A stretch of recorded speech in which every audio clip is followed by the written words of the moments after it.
मिरवणुकीदरम्यान तीव्र क्षमतेच्या लेझर किरणांमुळे अनेकांना दृष्टीदोष झाल्याच्या घटना घडल्या असून याबाबत वैद्यकीय तज्ज्ञांकडूनही मार्गदर्शन देण्यात आले आहे।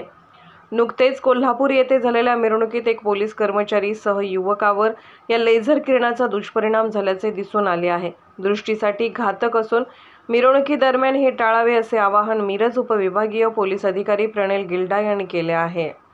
नमस्कार, मी प्रणिल गिल्डा, SDPO मिरज विभाग। यंदा गणेशोत्सवामध्ये सर्व मंडळांना पोलीस प्रशासनाकडून हे आवाहन करण्यात येतं की आपण लेझर सारख्या गोष्टी ज्या आहेत त्या आपल्या लाईट सिस्टीममध्ये, प्रकाश योजनेमध्ये वापरू नयेत, कारण की ते अतिशय हानिकारक आणि अपायकारक आहे।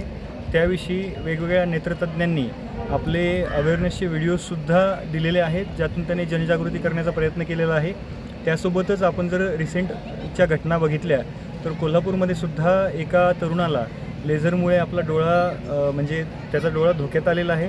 तर ही जी परिस्थिती आहे ती आपण आपल्या परिसरामध्ये, शहरामध्ये निर्माण करू नये, म्हणून सर्व गणेश मंडळांना आमचं एक आवाहन आहे की आपण लेझरसारख्या गोष्टी कृपया आपल्या विसर्जन मिरवणुकामध्ये किंवा इतर कुठल्याही रोषणाईच्या भागामध्ये वापरू नये।